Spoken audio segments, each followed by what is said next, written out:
Езикът на омразата е това. Съчувствие не намира, но не спира да се надява, че ще се оправят нещата. Ако ти не можеш и имаше право да стреляш, ти щеше да убиваш.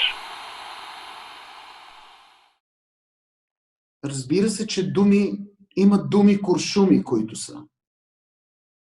Думи ножове, думи оръжие.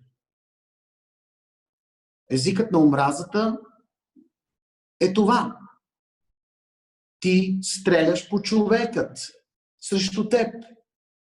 Ти се опитваш да пробиеш неговата плът с думи, защото с куршуми е забранено от закона. Ако ти можеш и имаше право да стреляш, ти щеше да убиваш. Нещата започнаха от съвсем ранна детска възраст, още в училище. Майка ми ме възпитавала, че когато, да кажем, едно дете види друго дете да яде, то непременно трябва да предложи от своята закуска. Тогава децата, останалите, отказваха да взимат храна от мен под предлог, че съм циганин. И аз мириша и у нас мирише. Аз вярвам, че тези деца не са си го измислили те самите, а са го чували у дома. И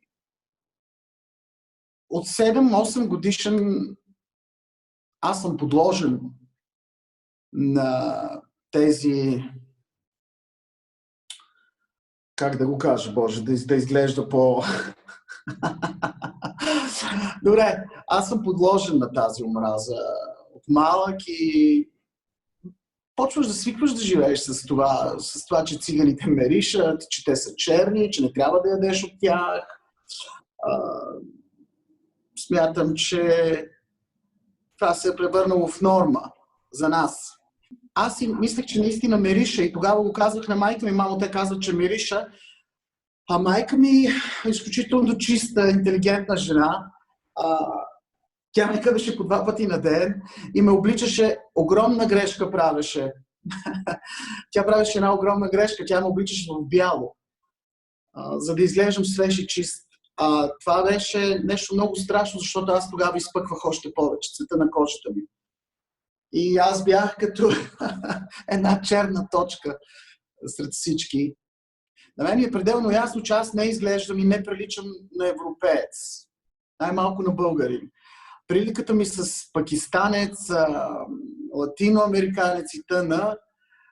На мен ми е ясно. Както ми е ясно и, че никога ние, цветнокожите, няма да бъдем приети наравно с бялото братство.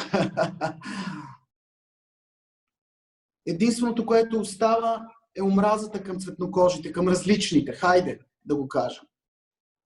Защото на по-късен етап аз разбрах за себе си, не на по-късен, всъщност до същото това време, на всичкото отгоре аз разбрах и започнах да усещам, че съм с различна сексуална ориентация, което още повече смазва едно дете.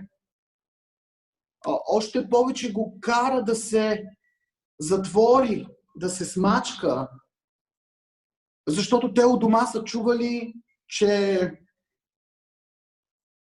тези хора с различната сексуална ориентация са гнусни.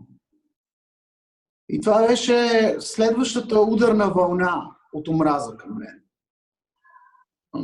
Но аз не съм тук да се оплаквам, а просто разказвам какво е да си цветнокож, гей в една бивша комунистическа страна.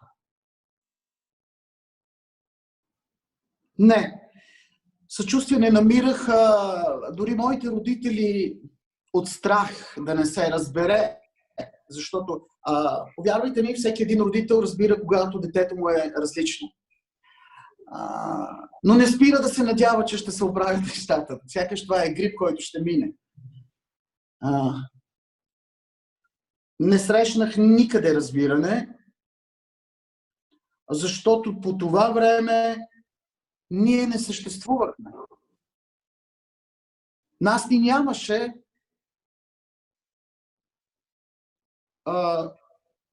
Хората нямаха никаква информация. Много често, когато идваха гости от дома, моите родители ме изпращаха в другата стая. Не защото те имаха какво да си кажат нещо тайно, просто за да ме скрият. За да скрият моето маниерничене и високият ми тънък глас, моята женственост. Не срещнах разбиране. Това нещо започна да се случва. В смисъл, започнах да разпознавам съмишленици, започнах да разпознавам други хора като себе си. Може би когато станах на 18-19 години, това беше 94-та и 5-та и 6-та година. Тогава някак си се открехна вратата и хората започнаха да разбират. И точно тогава у мен се зароди. Точно това беше периодът, в който аз исках да направя нещо. Аз ненавиждам хората, които се крият. Ненавиждам да се страхувам. Мразя да се плаша. Тогава се зароди това семенце у мен, което след това избухна като една сексуална революция. И след това вече ние всички, когато аз започнах своята кариера като музикант, първата, втората година може би изглеждах нормално и правих някакви нормални неща, но след това тази революция у мен, тя ме изгаряше. Аз трябваше да покажа на света, имах нужда да покажа, че нас не има и че ние не сме лоши хора. В едно стадо, когато стадото, да кажем от овце, или глутница вълци, хайде така да бъде, или някакъв друг прайд, усетят, че едно от животните е различно, дали болно, дали по-бавно, дали с различен цвят на козината, просто е различно от всички останали, те го изоставят, то бива изоставено. Защото липсва доверие от глутницата към това животно. То няма да успее да стигне на време, то ще забави глутницата, те ще ги изядат заради него.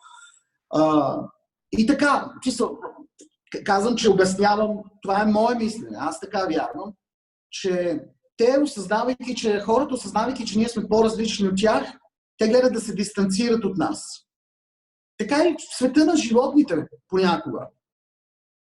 Болните биват изоставяни и оставяни да умрат.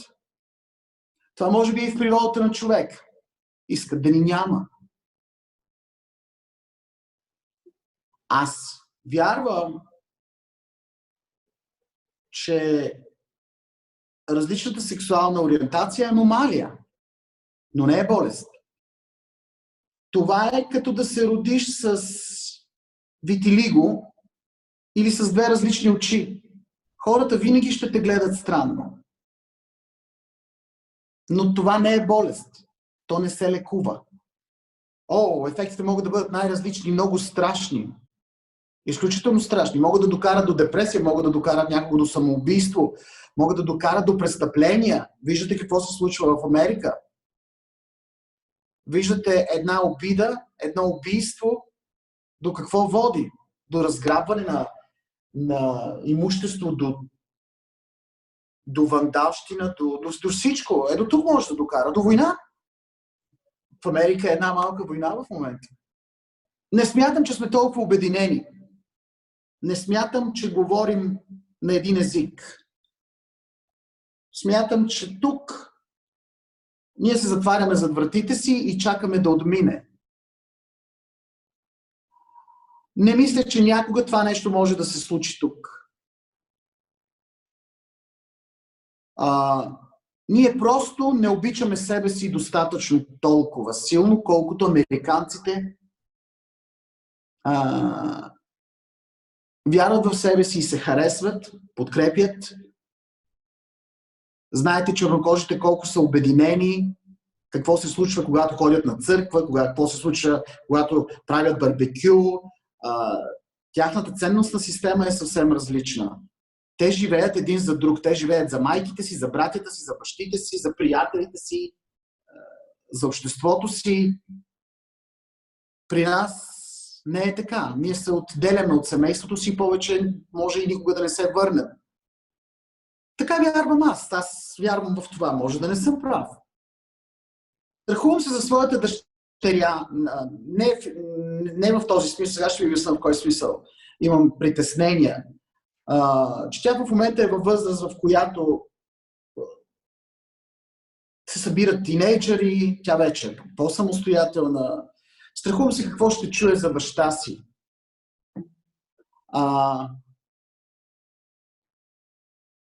Какви неистини. Аз съм за да чуя цялата истина за мен, защото моето дете знае кой съм и какво съм. Никога не съм крил. Но от неистините се страхувам. Как ще повлияе това на съзнанието и на мисленето и на израстването и.